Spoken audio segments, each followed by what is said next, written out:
Hemos visto hasta ahora 3 temas importantes, ¿no? Estamos viendo una serie que se llama El método de Jesús, es decir, ¿qué hizo Jesús para asegurarse que cuando Él se fuera, la obra que Él había empezado siguiera y se cumpliera? Bueno, cogió a 12, separó a 12, entrenó a 12, ¿verdad? Y hemos visto 3 pasos. Vamos a ver qué tal está la memorización. El primer paso fue la selección, ¿no? El versículo a memorizar era Marcos 3:14. Un voluntario, una voluntaria que me lo diga. Marcos 3:14. Aunque no, Joana no hace las preguntas, pero seguimos practicando la memorización. Creemos en el poder de la memorización de la Escritura. ¿Hay algún voluntario, alguna voluntaria que me lo puede decir? Sí que los hay, yo sé que los hay. Sé que los hay. A ver, perdamos el miedo. Marcos 3:14. Ok, bien, vale, lo podemos decir todos. Estableció a 12 para que estuviesen con él y para enviarlos a predicar. Muy bien. El segundo paso que Jesús da es la asociación, ¿no? Y eso nos enseña a nosotros también de la importancia de hacer discípulos. Vale, entonces el versículo ahí es muy fácil, muy fácil. Mateo 28:20. A ver, un voluntario rápido que me lo dice. Muy bien. Y el tercer paso en el grupo de hogar que ya hemos visto es la consagración, ¿no? Jesús, escúchame en esta mañana, Jesús demanda compromiso. El camino de Jesús no es un camino para gente fácil, pusilánime, ¿verdad? O digamos que simplemente quiere ser un fan. Jesús no llama a la gente a ser un fan. Jesús llama al compromiso, ¿verdad? En nuestras vidas, a la consagración. Mateo 16:24. A ver, la definición. Si alguno quiere ser mi discípulo, bien, 3 condiciones claras. No, niéguese a sí mismo, tome su cruz y sígame. Cuando alguien en la época de Jesús veía que por la calle va uno con la cruz, ya sabéis lo que inmediatamente asociaba, ¿verdad? Que iba a morir.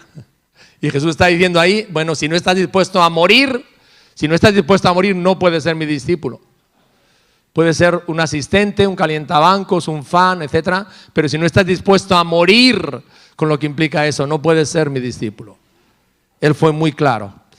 Bien, vale. Entonces, yo les animo a todos a seguir participando, estudiando, leyendo la palabra en sus grupos de hogar, ¿no? Con su responsable, a los Timoteos también, y doy gracias a las coordinadoras por ese gran trabajo.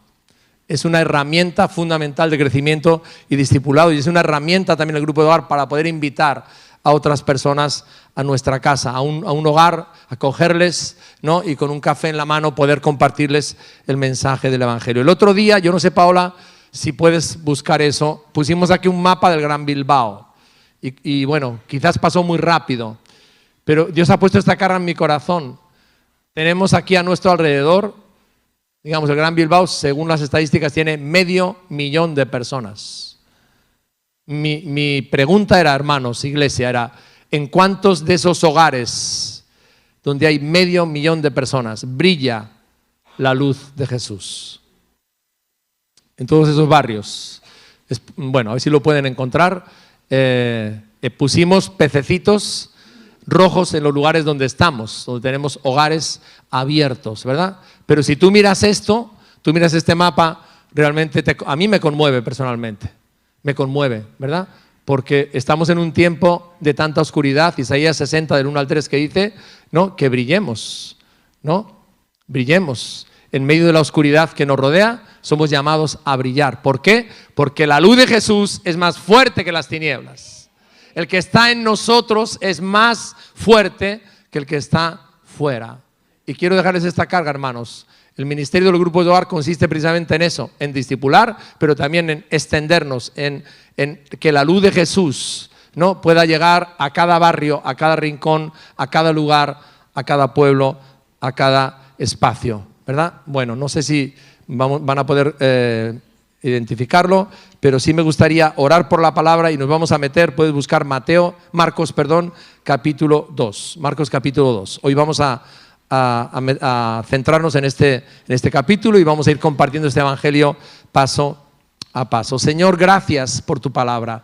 Gracias porque tú hoy sigues hablando a través de tu palabra, porque tu palabra sigue siendo relevante y hoy venimos a ti y queremos comerla, Señor. Queremos recibirla en nuestro corazón. Queremos ser transformados y ser cambiados por la palabra de Dios. Señor, que ella llene nuestros corazones. Señor, que toque nuestras mentes, que enfoque nuestra vida, Señor, y que nos transforme completamente para ser más como tú, más a tu imagen. Espíritu Santo, unge mis labios, unge a cada uno de los que está aquí escuchando y a los que están escuchando por las redes también, Señor.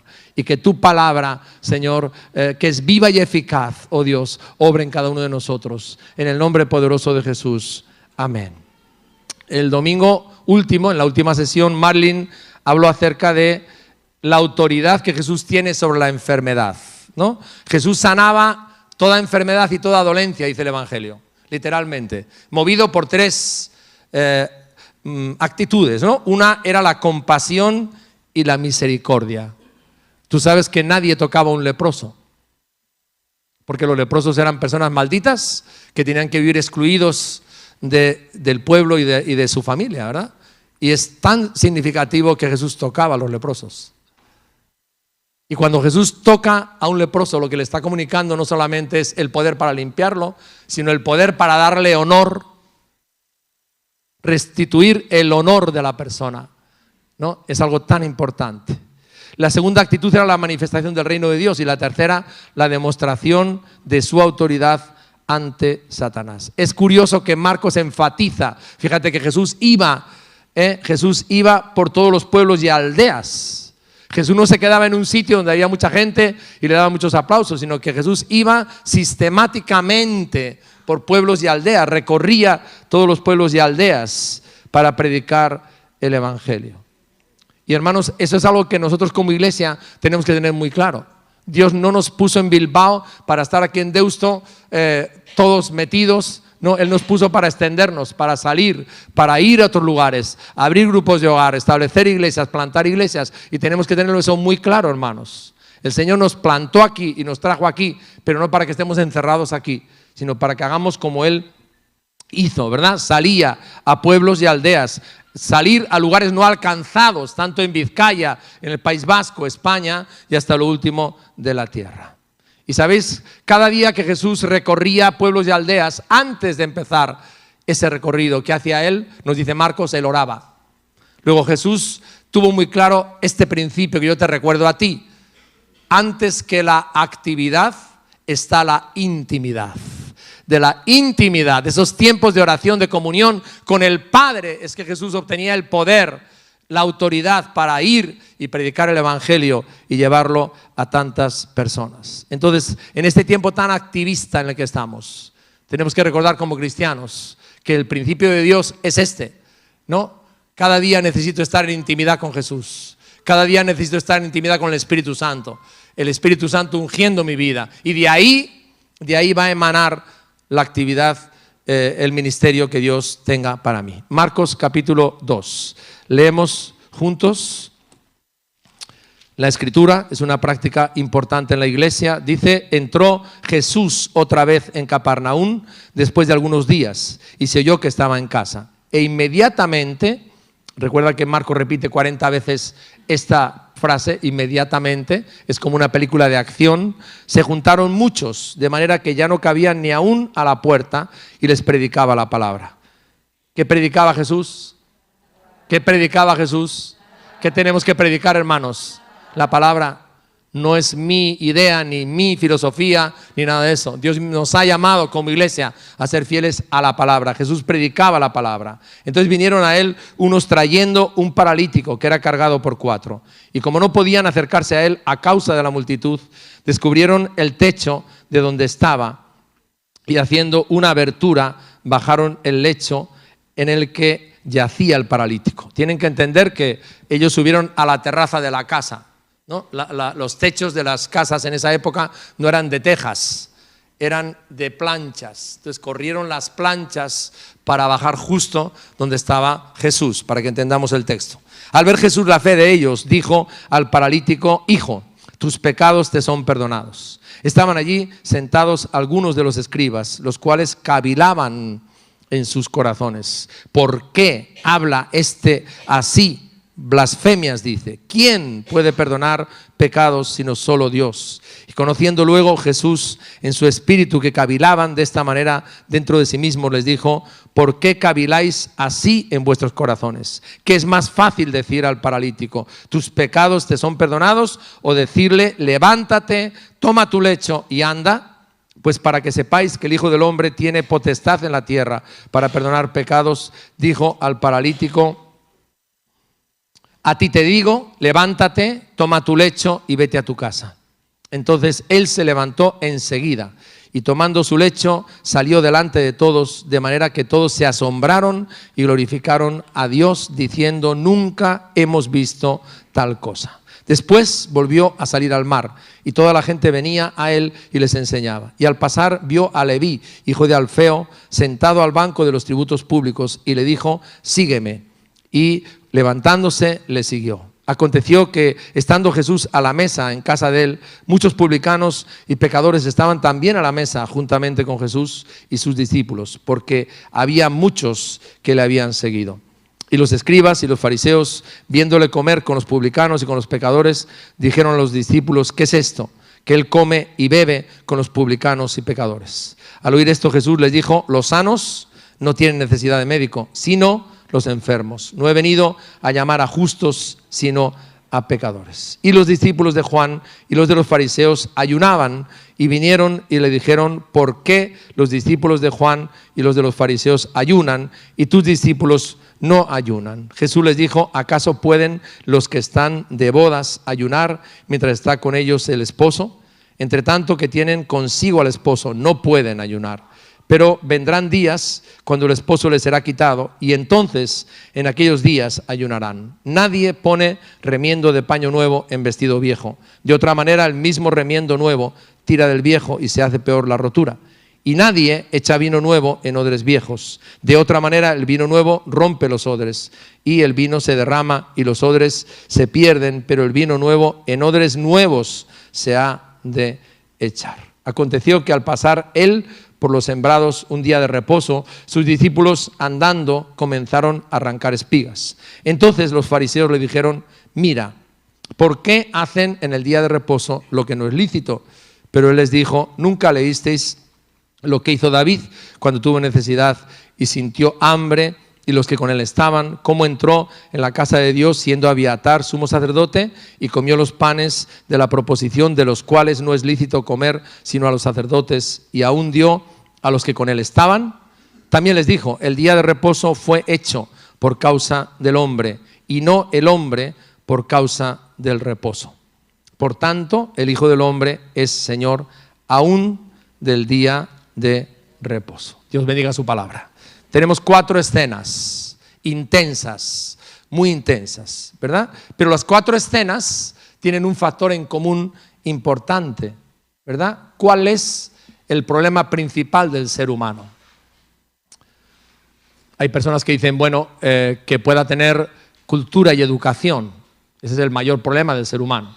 Que todo el mundo pueda tener recursos suficientes para vivir, ¿no? Comida, alimento, etcétera, ¿verdad? Que la gente pueda vivir en paz, sin conflictos. Bueno, Jesús deja muy claro algo. El problema principal que tiene cada ser humano desde que nace es su condición de pecador. David dice: en pecado me concibió mi madre. Ese bebé lindo y hermoso recién nacido, ¿verdad?, ya nace con una naturaleza pecaminosa y los actos de pecado. Por tanto, la principal misión de Jesús no es que tú tengas una casa mejor, que tengas un coche mejor, ¿verdad? Esa no es la misión principal de Jesús en tu vida. La misión principal de Jesús es perdonar nuestros pecados. Para eso vino Él, para eso nació Él, para eso murió Él, ¿verdad? porque Él vino para salvarnos de nuestros pecados y borrarlos. Fíjate lo que dice aquí, no pierdas la cita, en el capítulo 2 de Marcos, donde estamos, en el versículo 10.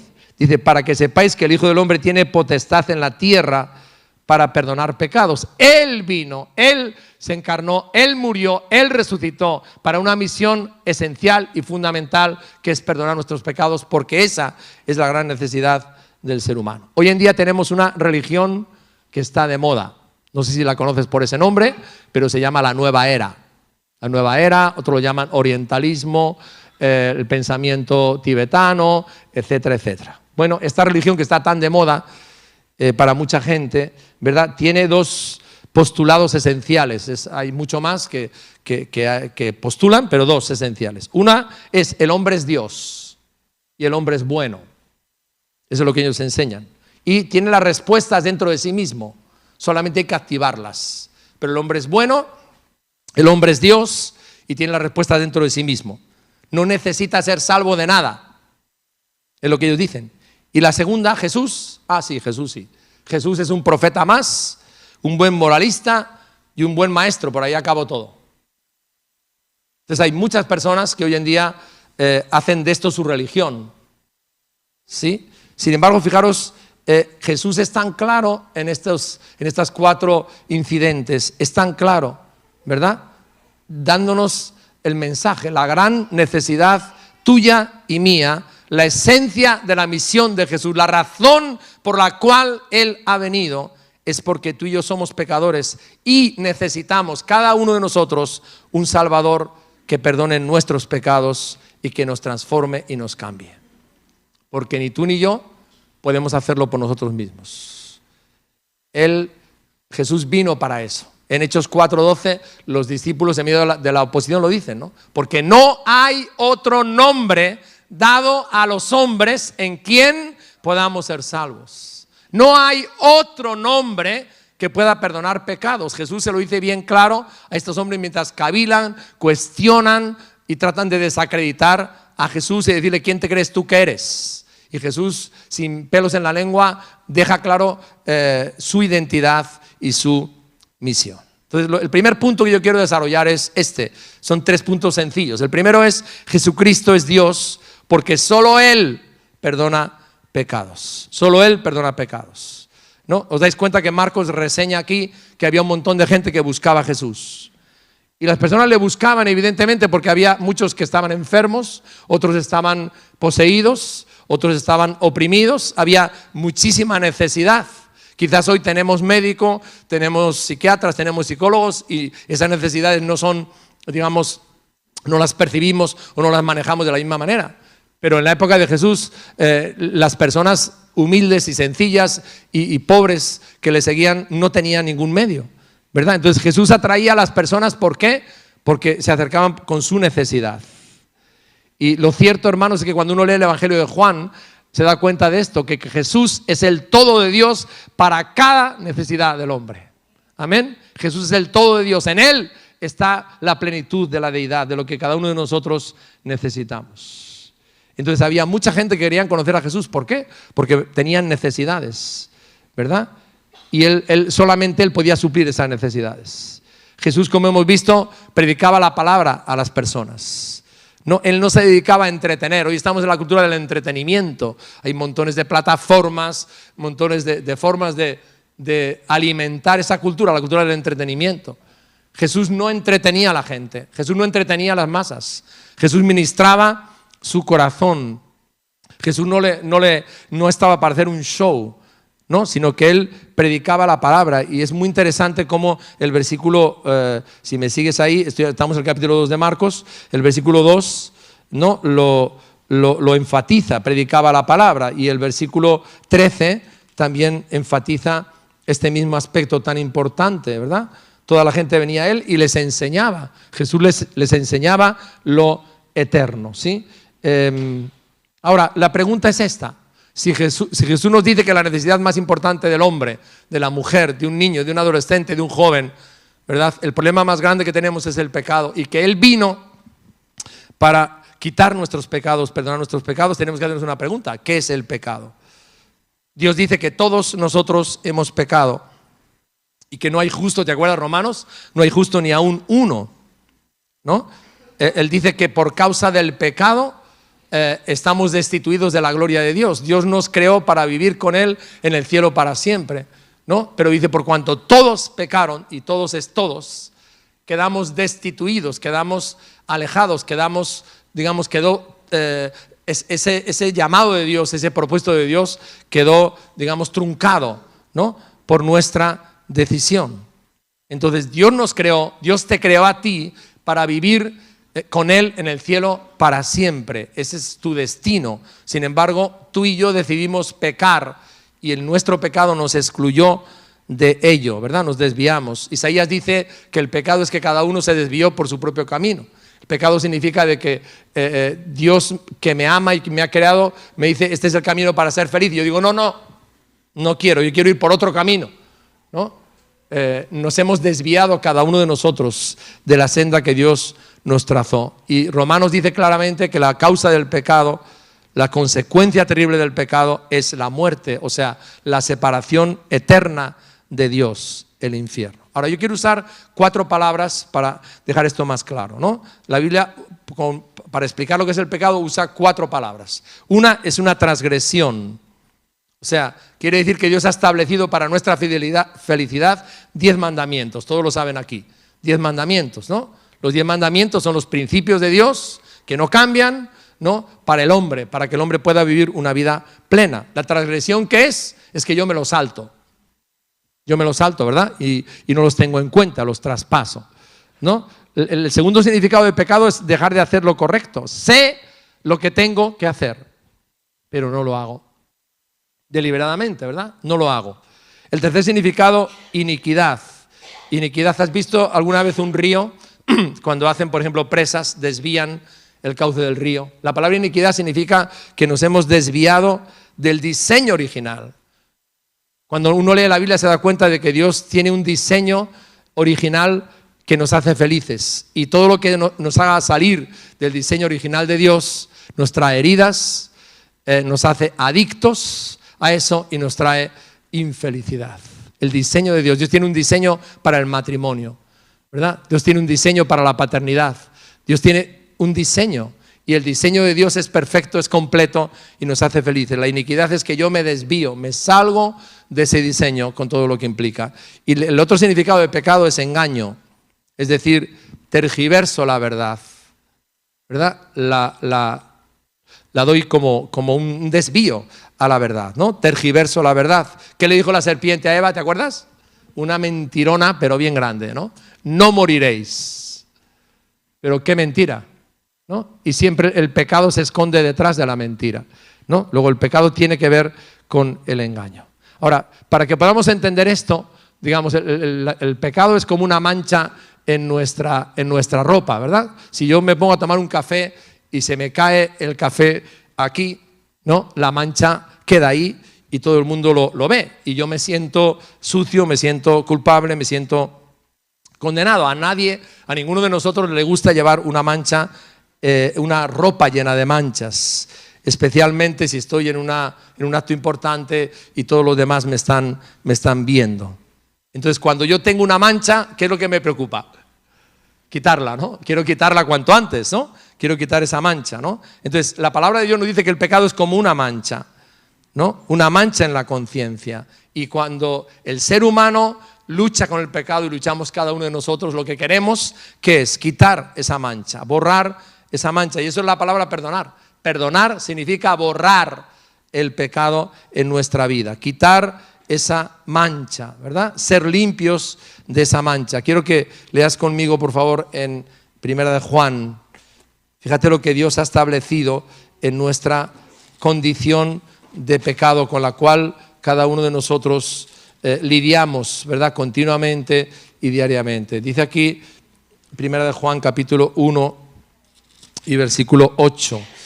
Está hablando acerca del pecado precisamente en estos versículos y dice el versículo 8, si decimos que no tenemos pecado, hay personas que lo niegan, ¿sí? Si decimos que no tenemos pecado, nos engañamos a nosotros mismos.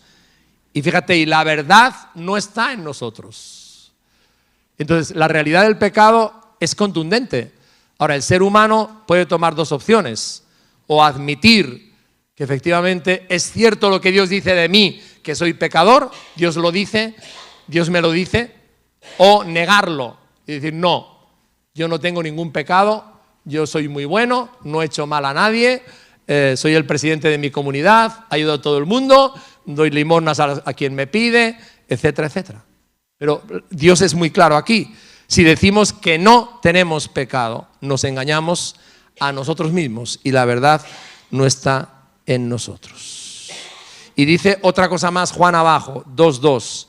Dice, Cristo, ¿quién es Cristo? Es la propiciación por nuestros pecados, no solamente por los nuestros, sino también por los de todo el mundo. Entonces, todos hemos pecado, todos somos pecadores, esa es la realidad, pero Dios en su gran misericordia ha provisto perdón en Cristo Jesús. Ha provisto una solución, ha provisto la forma de quitar esa mancha en nuestras vidas, ¿verdad? Propiciar es cubrir, ¿no?, el pecado. Él, Jesús, es el que hace esto.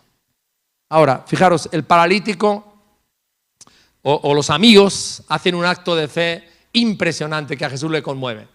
Desmontan medio techo de la terraza donde la gente salía a tomar el fresco a la caída de la tarde, la desmontan y bajan, no sé cómo lo harían.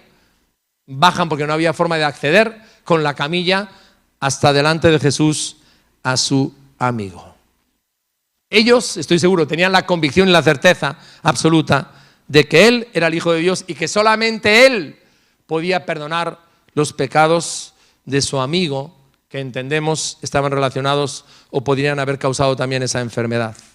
Y dijeron, bueno, si Jesús de Nazaret, el Hijo de Dios, le perdona el pecado, también será libre de la enfermedad. ¿Por qué? Porque tenían muy claro, Él tiene todo el poder para perdonar los pecados. Cuando Pedro está predicando el día de Pentecostés, fíjate lo que afirma ante la audiencia que le está escuchando, Hechos 2:38.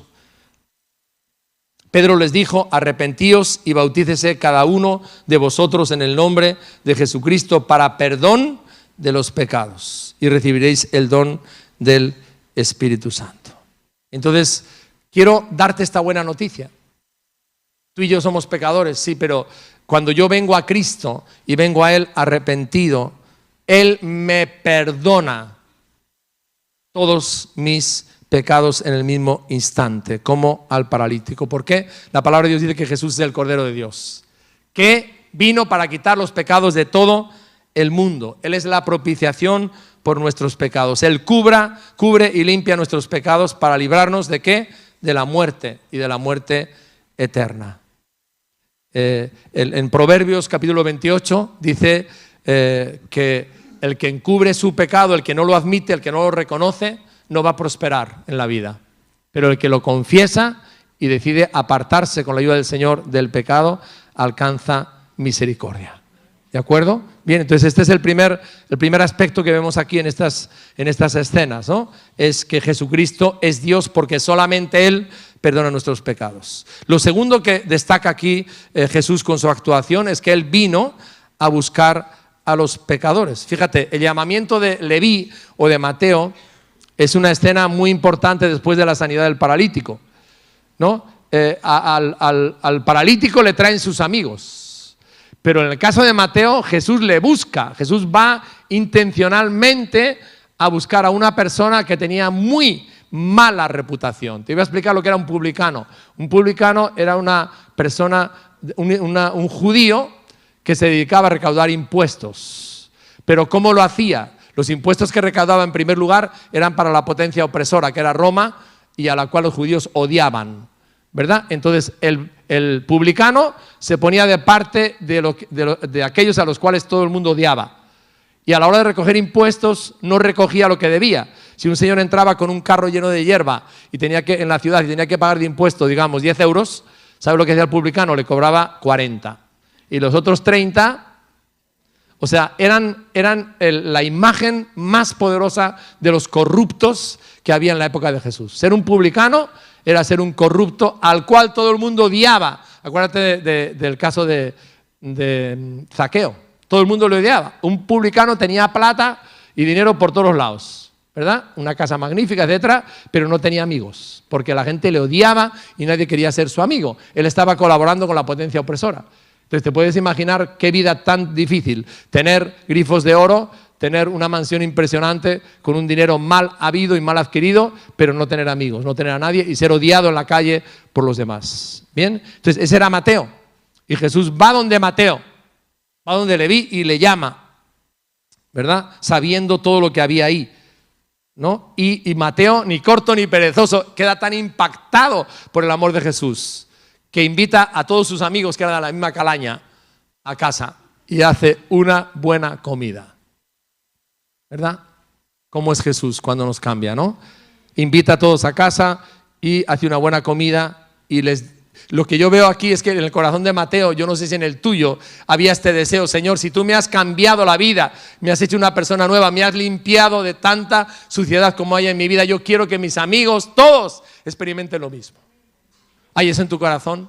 ¿Deseas que tu vecino, tu amigo, tu padre si no es creyente, tu primo, tu sobrino, el médico que te atiende, o la enfermera del ambulatorio, o la persona que, no sé, que tienes en el supermercado habitualmente, quieres que él tenga o que ella tenga también a Jesús en su vida? Ese era el deseo de Jesús. Y fíjate, allí llegan los religiosos también, ¿verdad? Y cuando se dan cuenta de que Jesús nos ama incondicionalmente como pecadores, ¿no? Aunque Él no aprueba nuestro pecado, ¿no? Pero Él nos ama y Jesús nos busca y Él se arriesga para que volvamos a la casa del Padre. ¿Qué hacen los religiosos? Le critican duramente. ¿Por qué? Porque evidentemente ellos se creían muy justos y decían: ¿cómo Jesús se mezcla con esta gentuza? ¿Cómo Jesús trata así con ellos? No entendían, no habían entendido el corazón de Dios. Y quiero que lo leas, cómo es el corazón de Dios acerca del pecador. En Miqueas lo tenemos ahí en la pantalla. Miqueas capítulo 7, versículo 18. Fíjate lo que nos dice aquí de cómo es el corazón de Dios. Dice aquí Miqueas 18: ¿qué Dios como tú, que perdona la maldad y olvida el pecado del remanente de su heredad? No retuvo para siempre su enojo. ¿Por qué? Fíjate esta palabra: se deleita en misericordia. No hay otro Dios igual, que siendo santo, justo, perfecto, ¿verdad?, nos ame a nosotros que somos tan imperfectos, tan pecadores y estamos tan dañados por el pecado. ¿Qué Dios es como tú? ¿Verdad? Que perdona la maldad, que olvida el pecado, que no permanece enojado para siempre, porque Dios se deleita ¿en qué? En hacer misericordia. Dios se deleita en hacer misericordia. Y esa es la imagen que Jesús presenta aquí. Sabiendo lo pecadores que eran y qué clase de personas estaban rodeando en esa mesa, sin embargo, Él extiende su misericordia a aquellos que quieren arrepentirse y quieren cambiar de vida. Entonces se trata de eso, querido. De eso se trata el Evangelio.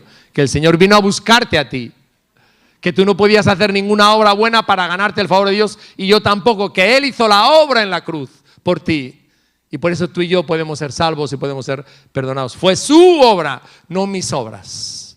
Fue la obra de Él completa la que permite que pueda perdonarme y pueda perdonarnos nuestros pecados. Romanos capítulo 5, versículo 10.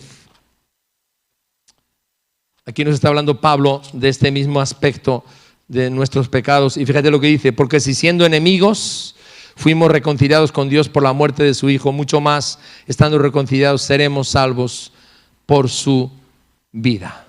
Por su vida, ¿verdad? Y en Romanos capítulo 6, versículo 23, Dios proclama esta verdad: porque la paga del pecado, dice el original, la paga miserable del pecado es la muerte, mas la dádiva de Dios es vida eterna en Cristo Jesús, Señor nuestro. ¿Sabes algo? A Jesús perdonarte le costó todo, le costó la vida, pero a ti y a mí no nos cuesta nada, porque es por gracia, porque por gracia sois salvos por medio de la fe. Y esto no de vosotros, pues es un don de Dios, no por obras, para que nadie se gloríe. Así que Jesús vino a buscarte. Jesús ha venido a buscarte en esta mañana. Si tú todavía no has llegado a reconocer cuál es tu condición, que eres pecador, no has llegado hasta ahí, esta mañana es tu oportunidad de que digas de ti mismo lo que Dios dice, ¿verdad? Dios te ama y eres una persona muy valiosa, pero todos estamos infectados con la misma enfermedad, que es el pecado.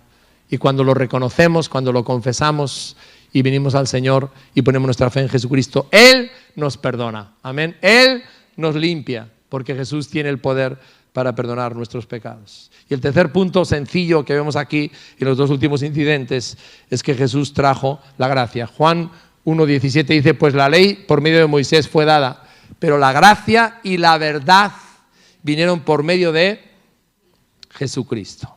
Bien, por medio de Jesucristo. Con la venida de Jesús, el reino de Dios comienza y se inaugura una nueva era, ¿no? Que es la era de la gracia. Y los dos incidentes, hay aquí dos choques frontales con los religiosos, ¿verdad? Quieren enseñarnos esto mismo, que Dios es un Dios de gracia, ¿no? Hay un incidente con el tema del ayuno y el otro incidente con el tema del sábado que vamos a desgranar de una forma breve, ¿no? El problema en ambos incidentes, ¿cuál es?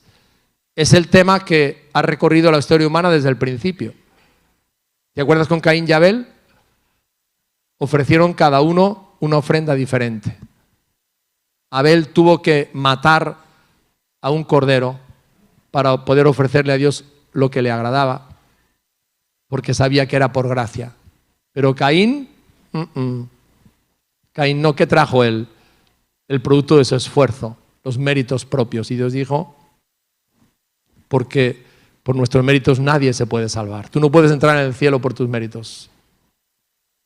Y ese es un principio que ha marcado a la humanidad desde siempre, ¿verdad? El hombre quiere ganar el favor de Dios haciendo buenas obras y eso no funciona, ¿verdad? No funciona de ninguna manera. ¿Por qué? Porque el camino que Él ha establecido para la salvación es el camino de la gracia, amén. Es por gracia y es por fe.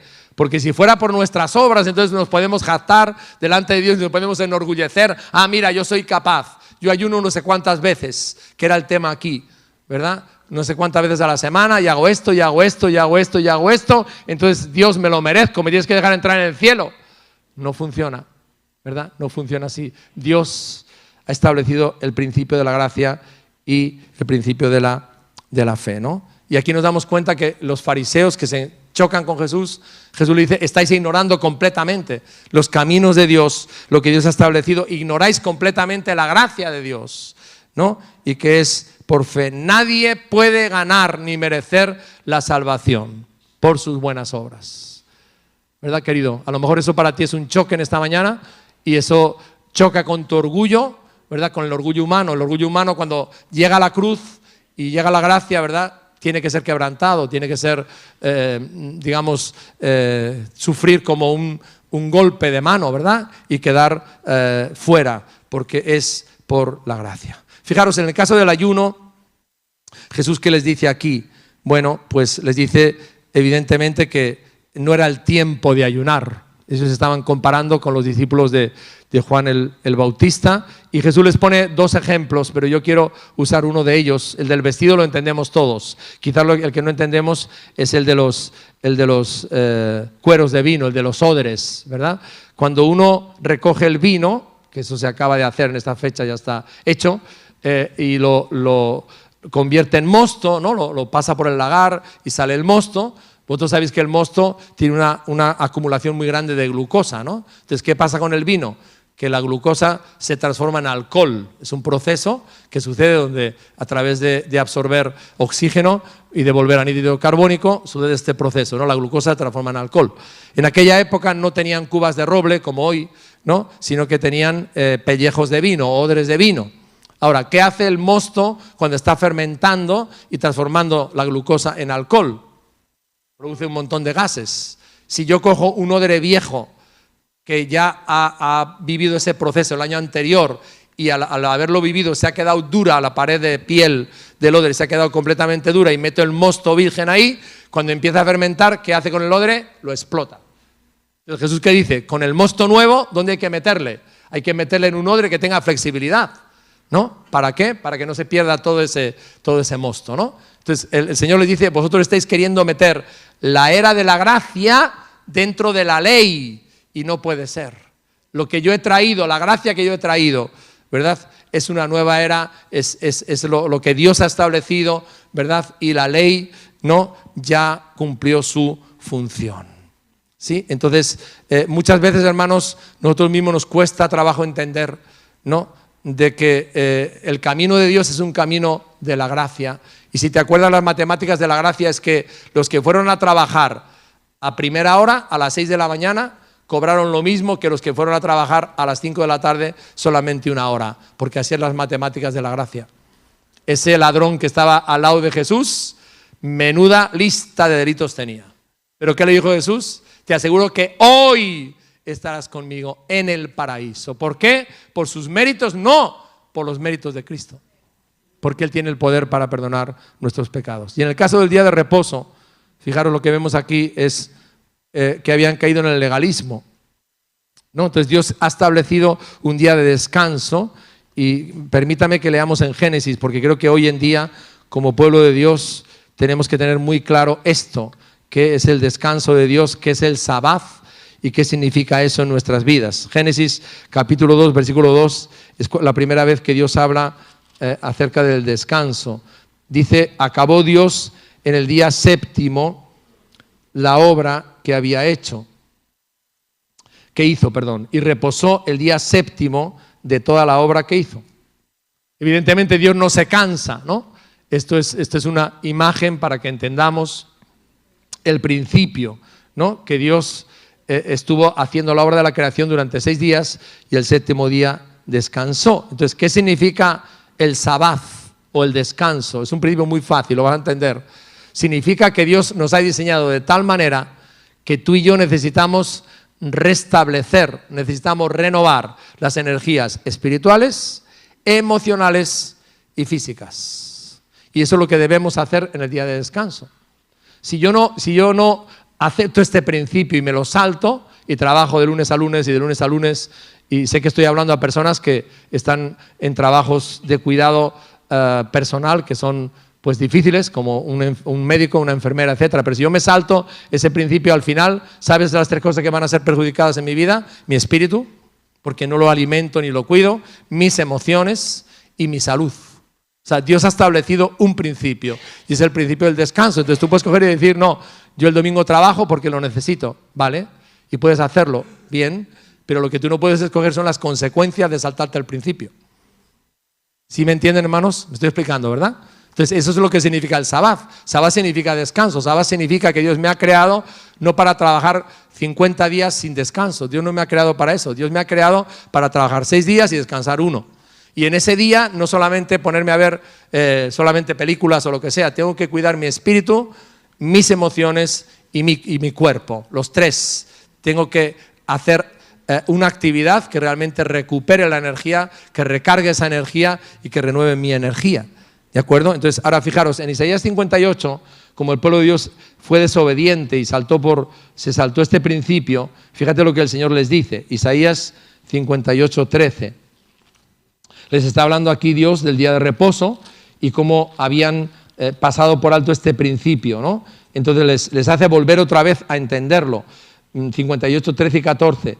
Dice, si retrajeres del día de reposo tu pie, de hacer tu voluntad en mi día santo, y lo llamares delicias, santo, glorioso de Jehová, y lo venerares, no andando en tus propios caminos, ni buscando tu voluntad, ni hablando tus propias palabras, entonces, fíjate la expresión aquí, te deleitarás en Jehová, y yo te haré subir sobre las alturas de la tierra, te daré a comer la heredad de Jacob, tu padre, porque la boca de Jehová ha hablado. Para nosotros, como cristianos, desde que Cristo resucitó, es el domingo, está claro. Pero el principio, hermanos, es lo que tenemos que tener en cuenta. Tenemos que tener en cuenta este principio, ¿no? Tú estás hecho de tal manera, yo estoy hecho de tal manera que necesitamos ese deleite, ese descanso, esa renovación de nuestro espíritu, de nuestras emociones y de nuestro cuerpo, ¿verdad? Y eso es lo que Jesús les está diciendo aquí, ¿no? Era una señal del pacto y es de Dios con su pueblo y es un tiempo para el descanso y el deleite en sus obras, deleitarnos en lo que Dios hace con nosotros, ¿verdad? Entonces, este principio como cristianos lo tenemos que tener en cuenta en una sociedad donde muchos negocios ya no cierran el domingo y para mucha gente el domingo el principio del descanso no existe, ¿verdad? No existe. Entonces, nosotros como cristianos tenemos que tenerlo muy claro. Es un principio de Dios para nuestro bienestar y para nuestro estado correcto, ¿verdad? En físico, espiritual y emocional. Amén. Quiero que terminemos. Voy a pedir al grupo de alabanza que pase aquí adelante y me gustaría en esta mañana darte una oportunidad, ¿no? A ti que estás escuchando este mensaje y que quizás nunca has oído hablar así de claro como estamos exponiéndolo acerca de tu condición, cuál es tu verdadera condición espiritual. Y en esta mañana cuando Dios nos revela cómo estamos, nos revela nuestra condición espiritual, Él siempre, ¿verdad?, nos apunta su respuesta, su solución. ¿Y cuál es la solución? Es Jesús. Jesús ha venido para perdonar nuestros pecados. Juan dice, si decimos que no tenemos pecado, nos engañamos a nosotros mismos. Entonces quiero en esta mañana pedirte que cierres tus ojos, por favor. Vamos a coger una canción que dice, hoy vengo a tu presencia, mis pecados no están ocultos ante ti. ¿Sabes algo? Dios te ha creado. Dios te ama, Dios te conoce. Delante de Él no podemos fingir ni aparentar absolutamente nada. Lo que podemos hacer, lo mejor que podemos hacer, es venir al Señor y decir, Señor, aquí estoy. Como vino Zaqueo, como vino este hombre. Perdona mis pecados, limpia mi vida, restaura mi corazón, sana mis heridas. Hay una promesa en Isaías que dice, aunque tus pecados fueran más rojos que la grana, yo les convertiré en más blancos que la nieve. No hay ningún pecado que tú hayas cometido que el Señor no te pueda perdonar hoy. Si tú vienes a Jesús en esta mañana, arrepentido de cada uno de ellos. La sangre de Cristo su Hijo nos limpia de todo pecado. El Hijo del Hombre vino para buscar y salvar lo que estaba perdido, tú y yo. Aleluya. Gracias, Jesús.